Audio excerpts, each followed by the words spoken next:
সকলকে জয় যিশু। সকলকে স্বাগত এবং ধন্যবাদ জানিয়ে প্রভুর বাক্য নিয়ে চলে আসলাম আরও একটা সুন্দর সময়। প্রত্যেকটা দিনের মতন আজকের আরও একটা সময় আমরা প্রভুতে এসেছি এবং এই সময় সুযোগ আমরা প্রভুতে পেয়েছি। সেই কারণের জন্য ঈশ্বরকে অসংখ্য ধন্যবাদ জানাই। কারণ হয়তো এই দিন দেখার জন্য অনেক বহু মানুষ বসে থাকে, অপেক্ষায় থাকে, এই দিন তারা দেখতে পায় না। কিন্তু ঈশ্বরকে অসংখ্য ধন্যবাদ দিই, আজও আমরা এই দিন দেখতে পারছি এবং আজও আমরা সুন্দরভাবে আছি। এই দিনের অপেক্ষায় ছিলাম, এই দিন দেখতে পেয়েছি প্রভুর দয়ায়। ঈশ্বরকে এই কারণের জন্য ধন্যবাদ দিই এবং সকল বিশ্বাসী ভাই বোনদেরকে আমি ধন্যবাদ দিতে চাই আরও একটি কারণের জন্য, যে তোমরা আমার সঙ্গে প্রত্যেকটা সময় রয়েছো। সত্যি তোমাদের সকলকে অসংখ্য ধন্যবাদ জানাই। তো আজকের যে বিষয় নিয়ে আলোচনা করব তা হলো, যখন আমরা দিয়াবলের কোনো কার্যের মধ্যে পড়ে যাই বা যখন আমরা দিয়াবলের কোনো কণ্টকের মধ্যে বা কাঁটার মধ্যে পড়ে যাই, তখন আমরা কি করব। দেখো, এক কথায় যদি বলতে হয় তাহলে বলবো, যখন আমরা দিয়াবলের কোনো শক্তি দ্বারা পরিচালিত হব বা দিয়াবল যখন কোনো রকমভাবে আমাদেরকে দুর্বল করে দেবে, তখনই আমাদের জীবনে আসে সমস্যা, তখনই আমাদের জীবনে আসে প্রবলেম। তো সেই সময়গুলো আমরা কি করব, সেই সময়গুলো আমাদের কি করণীয়, আজ আমি সেই নিয়ে আলোচনা করতে চাই, অবশ্যই ঈশ্বরের বাক্য থেকে। তো দেখো, শুরুতেই বলি, দিয়াবলের সমস্যা আমাদের জীবনে বিভিন্ন পথ দিয়ে আসে, বিভিন্ন রকমভাবে আসে। এক কথায়, যখন দিয়াবল কাজ করতে চায় তখন সে চায় না যেন আমরা ঈশ্বরের কাজ করি। সে সম্পূর্ণভাবে আমাদেরকে বাধা দেয় প্রভুর কাজ করার জন্য। সে সম্পূর্ণভাবে খ্রিস্টের জন্য যে আমরা এগিয়ে যাচ্ছি এই কাজ করাকে বাধা দেবে। হয়তো মণ্ডলীতে যাওয়া বন্ধ করে দেয়, বাইবেল পড়া বন্ধ করে দিতে চায়, প্রার্থনা করার এনার্জি হারিয়ে ফেলতে চায়। সে বিভিন্নভাবে চেষ্টা করে যেন আমরা ঈশ্বরের সেবা কার্য করাকে বন্ধ করে দিই। কারণ যখন জানবে যে তোমার প্রভুর কাজ করার জন্য এনার্জি নেই, তুমি আর এগোতে পারছো না, ঈশ্বরের কাজ করার জন্য তোমার ভালো লাগছে না, জানবে সেখানে আর কেউ নয়, সেখানে মন্দ কিছু কাজ করছে। কেন এই বিষয়ে বললাম? তার কারণ আছে অবশ্যই। প্রভুর কাজ করার জন্য সবসময় আমাদেরকে উদ্দীপ্ত থাকতে হবে।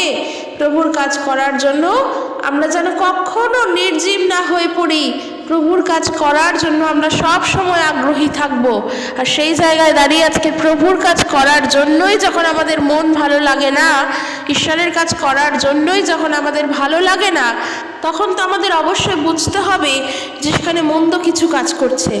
কারণ প্রভুর কাজ করব, ঈশ্বরের সেবা কার্য করব, সেখানে কখনো এমনটা খারাপ মনোভাব বা এনার্জি লস এগুলো কিচ্ছু আসে না। ঈশ্বরের কাজ করার জন্য আমরা আরও এগিয়ে থাকি, আমরা মুখিয়ে থাকি, আমরা আত্মাতে দীপ্ত থাকি, আমরা আত্মাতে উদ্দীপ্ত থাকি প্রভুর কাজ করার জন্য। কিন্তু যখন তোমার বিভিন্ন কারণের জন্য প্রভুর কাজ করার থেকে সরে আসতে ইচ্ছা করছে, বিভিন্ন কারণের জন্য ঈশ্বরের সেবা কার্য থেকে নিজেকে সরিয়ে নিতে ইচ্ছা করছে, তখন তুমি জানবে তুমি কোনো মন্দ শক্তির দ্বারা পরিচালিত হচ্ছ। তোমাকে মন্দ কিছু তার নিজের দিকে আকর্ষণ করছে, তার নিজের দিকে টেনে নিচ্ছে। কারণ প্রভুর কাজ করবে সেখানে তোমার মন নেই, প্রভুর কাজ করবে সেখানে তোমার এনার্জি নেই, বরং ঈশ্বর আমাদের আত্মাকে নূতনভাবে দীপ্তি দেয়। ঈশ্বর আমাদের আত্মাকে নূতনভাবে জাগিয়ে তোলে তার সেবা কার্য করার জন্য।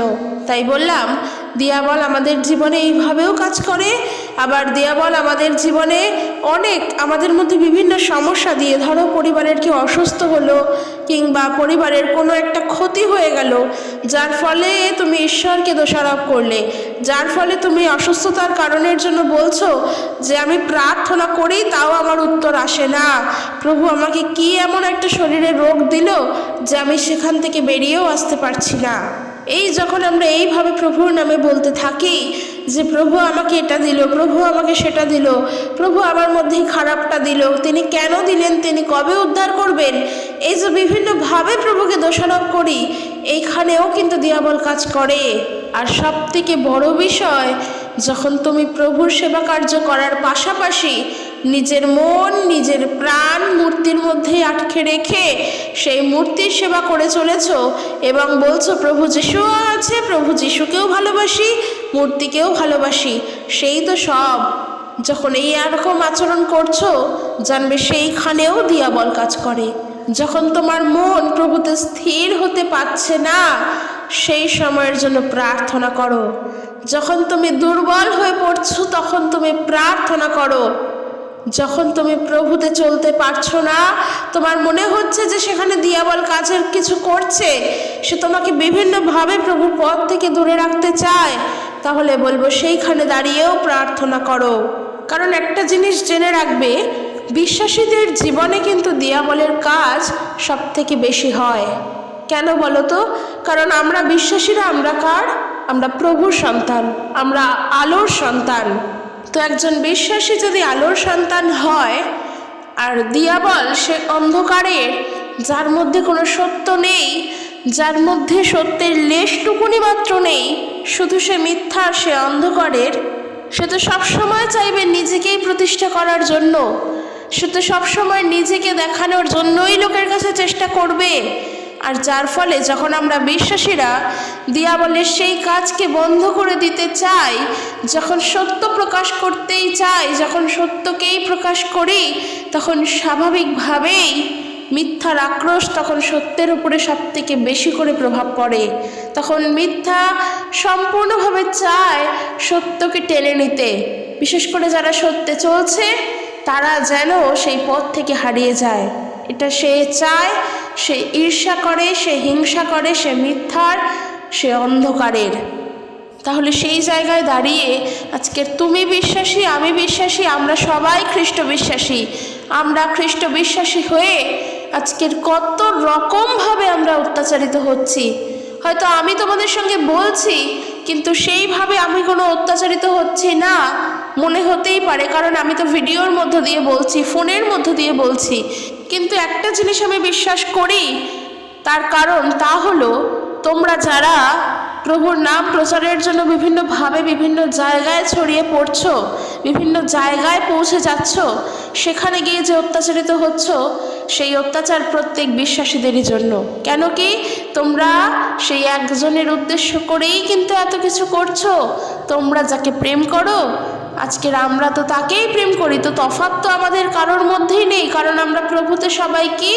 প্রভুতে আমরা সকলে এক, আমাদের দেহ একজন, তার অঙ্গ প্রত্যঙ্গ আমরা সেই দেহের জন্যই সকল কিছু করছি। কাজে একজন বিশ্বাসী যখন অত্যাচারিত হচ্ছে বিভিন্নভাবে প্রভু সেবা কার্য করার জন্য, জানবে সেখানে কিন্তু দিয়াবল অনেক রকমভাবে কাজ করে। তবে আজকের কি, যারা ফিল্ডে গিয়ে যারা প্রভুর বাক্য প্রচার করতে পারে না, তারা বাড়িতে থেকে যে অত্যাচারিত হচ্ছে না, সেটাও কিন্তু নয়। তোমরা মনে করো না যে প্রভুর জন্য আমি কোনো রকমভাবেই সমস্যায় যে পড়িনি, এমনটা নয়। কিন্তু অত্যাচারিত হয়তো হয়নি, কিন্তু সমস্যায় যে পড়িনি সেটা কিন্তু নয়। তবে একটা জিনিস কি, একটা জিনিস, যত তুমি সমস্যায় প্রভুর জন্য পড়ছো, তত বেশি করে করে তুমি আরো শক্তিমান হয়ে উঠছো। এখন বলতেই পারো, প্রবলেমে পড়লে তো মানুষ দুর্বল হয়ে যায়। আনন্দের বিষয় এটাই, আমরা বিশ্বাসীরা প্রবলেমে পড়লে দুর্বল না, আরও বেশি করে বলশালী হয়ে উঠি, আরও শক্তিমান হয়ে উঠি। প্রভু তখন আমাদের শক্তি যোগান দেন। আর আজ আমি সেটাই বলছি, যখন আমরা বিভিন্নভাবে দিয়াবলের কার্যের দ্বারা ফ্যাসাদে পড়ে যাই, বিভিন্নভাবে দিয়াবলের কার্যের দ্বারা বিভিন্ন রকম সমস্যার মধ্যে পড়ে যাই, কি করে সেই জায়গা থেকে বেরিয়ে আসব, কিভাবে জীবনে চলবো, আমরা কিছুই বুঝে উঠতে পারি না। আর আমাদের অজান্তেই আমরা ঠিক সেই সময়ে প্রভুর দোষারোপ করি, প্রভুর নামের মিথ্যা বলি, প্রভুর নামেতে বদনাম করি, ঈশ্বরের নামকে নিন্দিত করে তুলি। তো সব থেকে বড় ভুল হয়তো আমরা সেই সময়গুলোতে করি, যখন আমরা কোনো না কোনোভাবে প্রভুর জন্য অত্যাচারিত হয়ে, প্রভুর জন্য দুঃখ ভোগ করে, তারপরে প্রভুর নামেতে নিন্দা করি। সত্যি এটা তো নয়, বিষয়টা তো সেটা নয়। কখনোই প্রভুর জন্য নিন্দা করব না, বরং সবসময় চেষ্টা করব, প্রার্থনা করব, যেন প্রভু আমার দ্বারা তোমার গৌরব হয়, আমার দ্বারা তোমার নামের মহিমা হয়। কারণ আমি চাই জীবনের শেষ দিন পর্যন্ত তোমার গৌরব করে যেতে, আমি চাই জীবনের শেষ দিন পর্যন্ত তোমার নামের মহিমা করে যেতে। দিয়াবলের কত শক্তি কাজ করবে, দিয়াবল কত রকমভাবে পারবে আমাকে বিপদে ফেলতে। হয়তো মণ্ডলীতে যাওয়া বন্ধ হয়ে যাবে, বিভিন্নভাবে তোমার সেবা কার্য করা বন্ধ হয়ে যাবে, কিন্তু প্রভু আমি বিশ্বাস করি আমি কোনো দিনের জন্য তোমার পথ থেকে সরব না, কারণ আমি চাই, আমি প্রার্থনা করি আমার দ্বারা তোমার গৌরব হোক। এইভাবে প্রার্থনা করো। শক্তিমান ঈশ্বর তিনি শক্তি যোগান দেবেন। এই শক্তি মানে তোমার পেশি বলে বাহু বলে শক্তি নয়, তুমি হৃদয় থেকে শক্তি পাবে। ঈশ্বরের অনুগ্রহ তুমি পাবে, প্রভু তোমাকে অনুগ্রহ প্রদান করবেন। তাই জীবনের যেমন রকমের সমস্যায় পড়ো না কেন, ওই যে আমি শুরুতেই বললাম দিয়াবলের কাজ বিভিন্ন রকম হয়, একটা জিনিস জানবে যে প্রভুতে তুমি স্থির, তোমার ইচ্ছা, তোমার সকল কিছু, তোমার লক্ষ্য, তোমার ফোকাস সম্পূর্ণভাবে প্রভু যিশু, তাতে তুমি স্থির এবং তুমি শেষ পর্যন্ত ঈশ্বরের গৌরব করবে। তাতে যেমনই পরিস্থিতি আসুক, তোমার ফোকাস যদি খ্রিস্টই হন, যে আমার লক্ষ্য আমার প্রভু যিশু, তার পথে দৌড়ানোর জন্যই আমার সকল কিছু, তার পথেই আমি দৌড়াচ্ছি, তার গৌরবই আমি করব, তাহলে তুমি দেখবে তুমি যত প্রবলেমেই পড়ো না কেন, প্রভুর পথে দৌড়ানোর জন্য তুমি আবারও উঠে দৌড়াবে এবং শেষ পর্যন্ত প্রভুর কাছে গিয়ে পৌঁছাবে। কিন্তু করণীয় একজন বিশ্বাসী হয়ে এটা মাথায় রাখা দরকার। তবে শুধু মাথায় রাখা বলবো না, মাথায় রেখে শুধু রেখে দিলেই চলবে না, জীবনে অ্যাপ্লাই করতে হবে। কারণ ওই যে এখন যা পরিস্থিতি, চারিদিকে যেরকমভাবে আজকের বিশ্বাসীদের ওপর অত্যাচার করা হচ্ছে, শুধু তাই নয়, আমি জানি না তোমরা কতটা খোঁজখবর রাখো, বাইবেলের বিভিন্ন অংশ নিয়ে, বাইবেলের বিভিন্ন পদ নিয়ে তার ব্যাখ্যা করে তা ভুলভাবে প্রমাণিত করা হচ্ছে এবং বলা হচ্ছে যে বাইবেল মিথ্যা, বাইবেলে যে ঈশ্বরের বিষয়ে বলা আছে তা সত্য নয়, তা মিথ্যা, তা ভুল, ভ্রান্ত, ভণ্ডামো, প্রত্যেকজন খ্রিস্ট বিশ্বাসী নাকি অন্ধ, বিভিন্ন রকমভাবে বাইবেলকে নিয়ে তারা ব্যাখ্যা করছে। বিশ্বাস করো, তাদের জন্য একটু রাগ হয় না, বরং আমার তাদেরকে দেখলে মনে হয় তারা জানে না বলে তারা করছে, সত্যিকারের। তার কারণ বাইবেলের এক একটা পদ তুলে নিয়ে ব্যাখ্যা করলে তুমি যে সব জেনে যাচ্ছ তা কিন্তু নয়। বাইবেল যখন পড়ছি আমরা যেই লাইনটা পড়ছি সেই লাইনের পিছনে যে কতটা প্রেক্ষাপট, কতটা ব্যাকগ্রাউন্ড আছে, তার কি প্রসঙ্গে কোন ঘটনার পরিপ্রেক্ষিতে এই বিষয়গুলো বলা, যখন তারা এগুলো জানে না এবং তারা এক একটা বাক্য নিয়ে আলোচনা করতে বসে, সত্যি আমার তাদের কথা তখন বিশ্বাস হয় না। দেখবে, একটা উদাহরণস্বরূপ বলি, একটা ভালো স্টুডেন্টের খাতা একজন টিচার যতটা সুন্দর করে পড়ে, লাস্ট বেঞ্চের স্টুডেন্টের খাতা কিন্তু টিচার ততটা সুন্দর করে পড়ে না। তার কারণ টিচার জানে যে প্রশ্ন তো একটাই, কিন্তু দুজনের লেখা কিন্তু দু রকমের। যখন ভালো স্টুডেন্টের লেখা পড়বে সে ফুল মার্কস পাবে, কিন্তু যে ব্যাক বেঞ্চে থাকে সে কিন্তু ফুল মার্কস কি, সে হয়তো হাফ নাম্বারও পাবে না, কারণ তার লেখার মধ্যেও কিন্তু সৌন্দর্য আছে। যে ফার্স্টে বসে সেও 3 পাতা লিখেছে, যে ব্যাক বেঞ্চার সেও 3 পাতা লিখেছে, কিন্তু তারপরেও টিচার কিন্তু ফার্স্টে যে বসে তার লেখাটাই পড়বে, কারণ তার মধ্যে সত্য পাবে, সঠিক প্রশ্নের সঠিক উত্তর পাবে। কিন্তু তুমি যতই খাতা ভরাও, তোমার উত্তর যদি সঠিক না থাকে, সেই খাতার উত্তর কিন্তু কেউ দেখে না। এই বিষয়গুলোও ঠিক তাই। বাইবেলের পদের ব্যাখ্যা বিভিন্ন মানুষ বিভিন্ন রকমভাবে দেয়, কিন্তু যদি সত্যতা প্রমাণ সেখানে না থাকে, তখন কেউ তোমার কথা শুনতে যাবে না।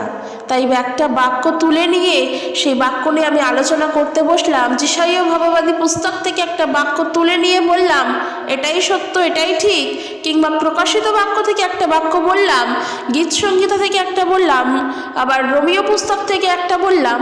এরকম করলে কখনো বাইবেল পড়াও নয়, বাইবেল জানাও নয়। বিশেষ করে যখন আমরা ভাববাদী গ্রন্থগুলো পড়ি, সেই গ্রন্থের ব্যাখ্যা, সেই গ্রন্থের কথা আমরা আমাদের এই সাধারণ ব্যাখ্যা দ্বারা, সাধারণ বুদ্ধি দ্বারা, সাধারণ যুক্তি দ্বারা কোনো দিনেরই জন্য বুঝবো না। ভাববাদী গ্রন্থ একমাত্র প্রভু যিশুই বলতেন। ভাববাদী পুস্তকের প্রত্যেকটার মিনিং একমাত্র প্রভু যিশু জানতেন, কারণ তার গ্রন্থ তিনি জানেন। তিনি ঈশ্বর, তিনি কি বলতে চান, কখন কাকে কিভাবে কি বলতে চান, সেটা তিনি ছাড়া আর কেউ বুঝবে না। আর ভবিষ্যৎবাণীর যে বাক্যগুলো আছে, যিশাইয়, তারপরে জিরমীয়, এই সকল যে ভবিষ্যৎ বাক্যগুলো রয়েছে তা কিন্তু আমরা বুঝি না। আর সেই জায়গায় দাঁড়িয়ে হঠাৎ করে কেউ একজন যিশাইয় ভাববাদী পুস্তক থেকে একটা বাক্য তুলে নিয়ে বলল এই বাক্যের দ্বারাই বোঝাচ্ছে বাইবেলে ঈশ্বর মিথ্যা বলে, বাইবেল মিথ্যাবাদী। তা তো কোনোদিনেরই জন্য সত্য নয়। তাই তাদের জন্য আমরা চিন্তা করব না, তারা কি বলছে সেগুলো নিয়ে ভাববো না। দেখা যায় সমস্যায় আমরা ওইগুলোর মধ্য দিয়েও পড়তে পারি, দিয়াবলের কার্য ওইগুলোর মধ্য দিয়েও হতে পারে। নিজেকে শক্তিমান রাখো, নিজেকে শক্তিশালী রাখো, নিজেকে স্ট্রং রাখো প্রভুতে, যেন দুর্বল না হয়ে পড়ি। দিয়াবল যেমন খুশিভাবে আমাদের মনকে নিজের দিকে টানুক, যেভাবে খুশি চেষ্টা করুক। হয়তো এরকমও দেখছি যে হারে মানুষদের ওপর, বিশেষ করে বিশ্বাসীদের ওপর অত্যাচার করা হচ্ছে, হয়তো মণ্ডলী বন্ধ হয়ে যেতে পারে। এই রকম ভয়ও যদি আমাদের মনে আসে, তাহলেও বলবো যখন তুমি দুর্বল তখন তুমি প্রার্থনা করো। কারণ এই ভয় যখন মনে আসছে তখন জানবে তুমি কোনো সমস্যা নেই, কারণ মণ্ডলী বন্ধ হয়েই যেতে পারে, কিন্তু আমরা যে প্রভুর সেবা কার্য করি তা বন্ধ হবে না, কারণ আমরা হৃদয় থেকে ঈশ্বরের সেবা কার্য করছি। ঈশ্বর সেটাই দেখছেন প্রভুর জন্য, সেইটাই গৌরবময়, সেইটা কোনো দিনের জন্য বন্ধ হবে না। তাই কে কি করলো তার জন্য ভীত হয়ে, দিয়াবলকে ভয় পেয়ে আমরা যেন চুপচাপ না থাকি, ঈশ্বরের কাজ করার থেকে যেন পিছিয়ে না পড়ি, বরং যারা এই বিষয়গুলো করছে, যারা এই কাজগুলো করছে, তাদের জন্য প্রার্থনা করব যেন প্রভু তাদের মনকে পরিবর্তন করে। কারণ আমরা ভালো করে জানি শত্রু তোমার যতই তোমার সঙ্গে থাকুক না কেন, দিয়াবল তোমার সঙ্গে যতই থাকুক না কেন, সে যতই তোমার সঙ্গে কাজ করুক না কেন, তোমার যে শত্রু তার জন্য তোমাকে প্রার্থনা করতে হবে, কারণ এটা প্রভু যিশুর শিক্ষা। আমরা সবাই জানি এত বড় অত্যাচারের মধ্য দিয়ে আমরা যাই না, যেমনটা খ্রিস্ট গিয়েছিলেন, আর তারপরেও তিনি তার ক্ষমার বাণী আমাদের শিখিয়ে গিয়েছেন। তিনি আমাদের বলেছেন যে নিজের শত্রুর জন্য প্রার্থনা করো, তাকে যেন আমরা প্রেম করতে পারি, তাদের সহিত যেন ভোজন করতে পারি। কারণ দেখা যায় যদি তুমি তোমার শত্রুর জন্য প্রার্থনা করো, শেষ পর্যন্ত গিয়ে দেখা যায় প্রভু যদি তার হৃদয় কাজ করে, সে নিজে এসে প্রভুর কাছে ক্ষমা চাইবে। এর থেকে বড় জিনিস আর কি হতে পারে? তাই কে কিভাবে কাজ করলো, কে কিভাবে আমাদের নামকে বদনাম করার চেষ্টা করছে, খ্রিস্টের নামকে বদনাম করার চেষ্টা করছে, কে কোথা থেকে প্রভুর সেবা কার্য করাকে বন্ধ করার চেষ্টা করছে, সে যে যেমনটাই করুক না কেন, সে যাই করুক না কেন, একটা জিনিসে স্থির থাকো, প্রভুতে আমরা সবাই এক। আমরা প্রার্থনা করব, আমরা কোনো মন্দ কাজ করছি না, আমরা চুরি করছি না, আমরা হিংসা করছি না, আমরা কাউকে ঠকাচ্ছি না, কারোর খারাপ কাজ করছি না, প্রথম বিষয়। দ্বিতীয় বিষয়, আমরা ঈশ্বরের সেবা কার্য করছি, তিনি আমাদের সঙ্গে সকল সময় আছেন। তাই আমরা ভুল যখন করছি না, যদি আমাদের কারাগারেও যেতে হয়, প্রভু আমাকে সেখানে থেকেও রক্ষা করবেন, এই বিশ্বাসে দৃঢ় থাকো। তাই খ্রিস্টকে যখন জেনেছো, খ্রিস্টের প্রেম থেকে নড়ো না। আজকের দিয়াবলের দ্বারা হয়তো আমরা অনেক রকমভাবে ম্যানিপুলেট হয়ে প্রভুর থেকে হারিয়ে যেতে পারি। বিভিন্ন মানুষ বিভিন্নভাবে হয়তো আমাদের এই বিষয়গুলো নিয়ে শিক্ষা দিতেই পারে, দিয়াবল বিভিন্নভাবে আমাদের সমস্যায় ফেলতেই পারে। আর তখনই আমাদের দুর্বল মন হয়তো মনে হতেই পারে যে ঠিকই তো, চারিদিকে খ্রিস্টানদের ওপর এত অত্যাচার করা হচ্ছে, আজকের আমিও যদি এই খ্রিস্টান হয়েই থাকি, অত্যাচার আমার ওপরেও আসবে। দরকার নেই, আমি আমার জায়গায় ঠিক ছিলাম, অত্যাচার করারও দরকার নেই, অত্যাচার সহ্য করতে হবে না, প্রয়োজনে নেই, দরকারই নেই, আমি যাবই না মণ্ডলীতে। আমি যেমন নিজে আছি তাই নিয়ে আমি সুখে থাকি, তাই নিয়ে আমি হ্যাপি থাকি। এই ধারণাগুলো মনের মধ্যে এনো না। কারণ যদি তুমি সত্যিই প্রভু যিশুকে জেনে থাকো, তাহলে এটা জেনে রাখো, প্রভু তোমার জন্য কিন্তু একদিন মরেছিলেন। তিনি কিন্তু বলতে পারতেন যে কোথাকার কে, কোথায় ভারতবর্ষ, কোথায় পশ্চিমবঙ্গ, কোথায় মালদা, কোথায় মুর্শিদাবাদ, কোথায় নদিয়া, কোথায় শান্তিপুর, কে ওরা, তাদের জন্য কেন আমি প্রাণ দেব? আমি তো কোনো অন্যায় করিনি। প্রভু কিন্তু এই কথা বলেননি, তিনি আমার জন্য, আমাদের জন্য প্রাণ দিয়েছিলেন। তাই আমরা যেন তার সঙ্গে বিট্রে না করি, তার সঙ্গে যেন বিশ্বাসঘাতকতা না করি, বরং যদি তার জন্য আমরা ওই সমস্যার মধ্যে দিয়ে যাই, প্রভু আমাদেরকে রক্ষা করবেন, তার অনুগ্রহ তিনি আমাদেরকে প্রদান করবেন। তাই ঈশ্বরের অনুগ্রহ আমাদের জন্য যথেষ্ট। সমস্যা যতই আসুক, সমস্যার সমাধান তোমার হবেই, কারণ প্রভু যিশুকে তুমি জানো, তিনি তোমার সঙ্গে আছেন।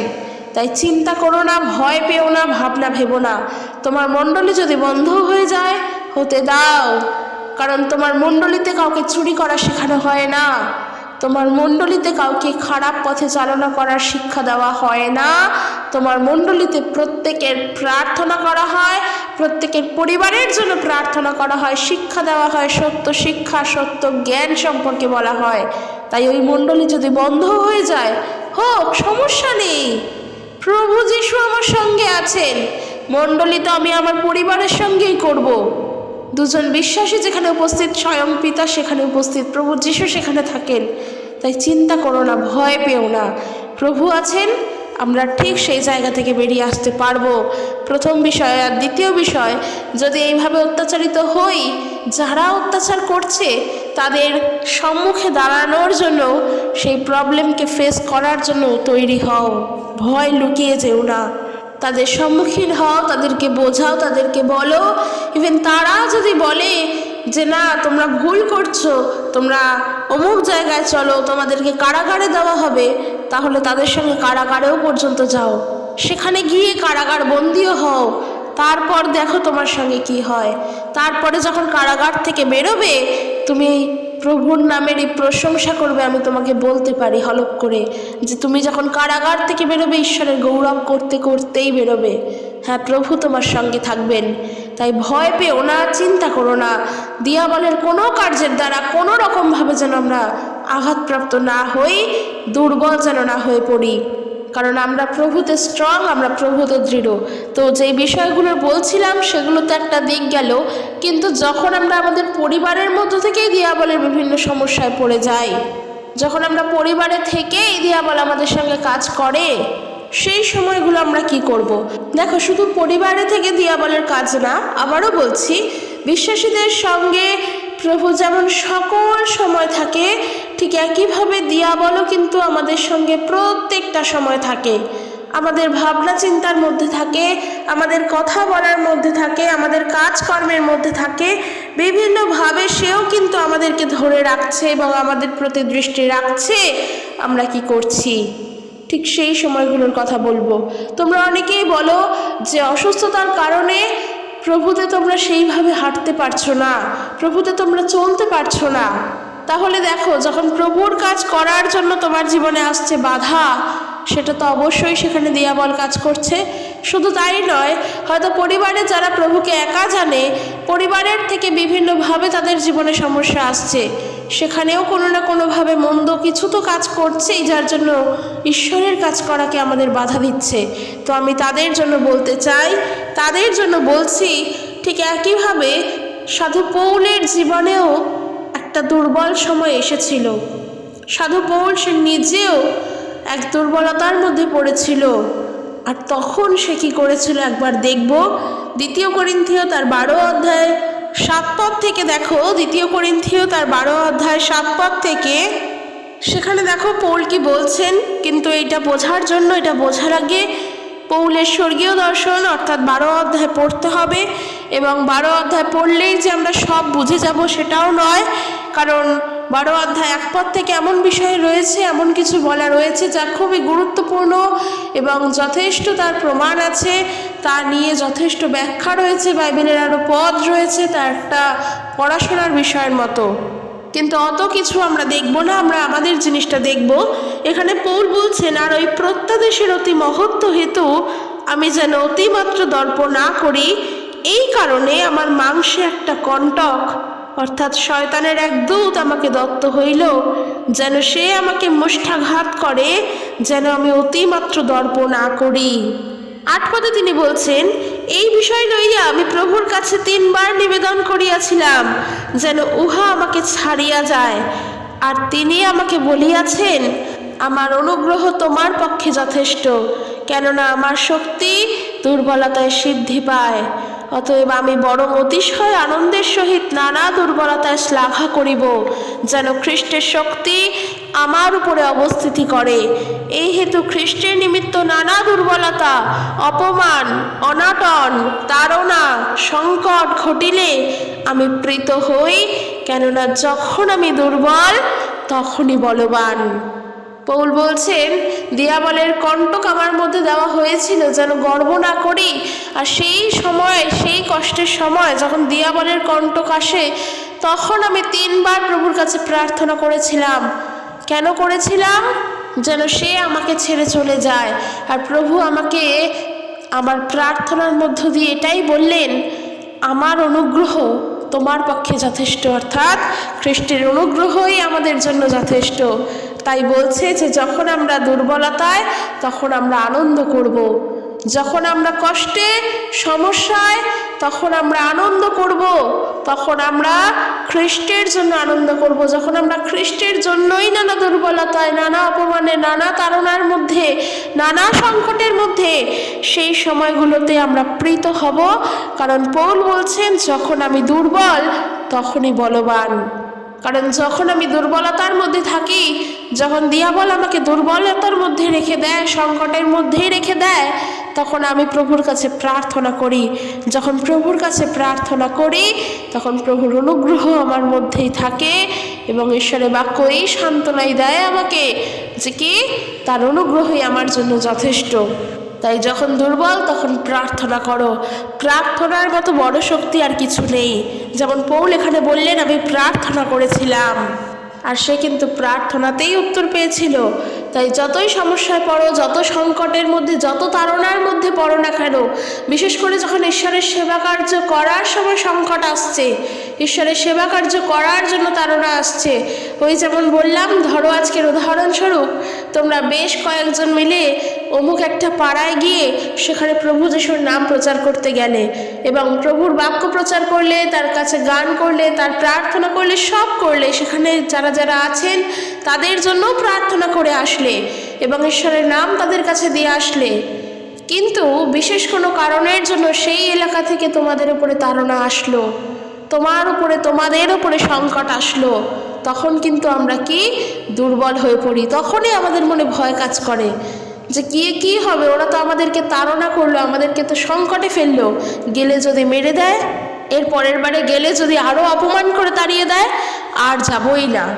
কিন্তু আমি তোমাদের জন্য বলতে চাই, সংকটে আসলো, তাড়না আসলো, প্রভুতে স্থির থাকো, তাদের কাছে আবারও যাও, আবারও তাদের জন্য প্রার্থনা করে দিয়ে আসো। যারা আমাদেরকে অপমান করছে তাদের জন্য প্রার্থনা করো, কিন্তু তুমি নিজে প্রভুতে স্থির থাকো। আবার এরকম করো না, পরিবারে আজকে কেউ অসুস্থ হয়ে পড়ে আছে বলে সে প্রভুতে থেকেও সুস্থ হচ্ছে না বলে প্রভু যিশুর পথকে ছেড়ে দেবে। কারণ বাক্য যে জীবন্ত, বাক্য যে সত্য, তার প্রমাণ আমরা প্রত্যেক পদে পদে পাই। কিছু কিছু বাক্য একেবারে খাঁটি সত্য, একেবারের জন্য তাই। তার কারণ প্রভু বলছেন, যে কেহ শেষ পর্যন্ত স্থির থাকিবে সেই রক্ষা পাইবে। প্রভু এমনও বলেন, শস্য প্রচুর বটে কিন্তু কার্যকারী লোকের অভাব।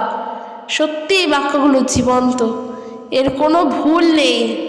তাই শেষ পর্যন্ত প্রভুতে স্থির থাকার জন্য সংকটের মধ্যে থাকলেও প্রভুর কাছে প্রার্থনা করো, যেন তার অনুগ্রহ তোমার সঙ্গে সঙ্গে প্রত্যেক মুহূর্তে থাকে।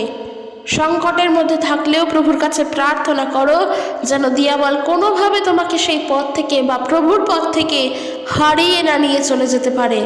সংকটের মধ্যে থাকলেও প্রার্থনা করো, দিয়াবল যেন তোমার থেকে ঈশ্বরের বাক্যকে চুরি করে যেন না নিয়ে চলে যেতে পারে। সমস্যার মধ্যে থাকলেও প্রার্থনা করো, কারোর দ্বারা, কারোর কথা শুনে ম্যানিপুলেট হয়ে আমরা তাদের পথে চলবো না, যেন প্রভুর পথেই থাকতে পারি। কারণ অনেকে আসবে, অনেক কিছু বোঝাবে, অনেক কিছু বলার চেষ্টা করবে, অনেক সত্য প্রমাণ, মিথ্যা প্রমাণ, সত্য ব্যাখ্যা, মিথ্যা ব্যাখ্যা দেবে। কিন্তু তুমি জানো, তুমি প্রভু যিশুতে থেকে যা শিখেছ সেটা তোমার সত্য। খ্রিস্টকে যখন তুমি শিখেছ সেখানে কোনো ভুল নেই, কারণ তার অনেক প্রমাণ আছে।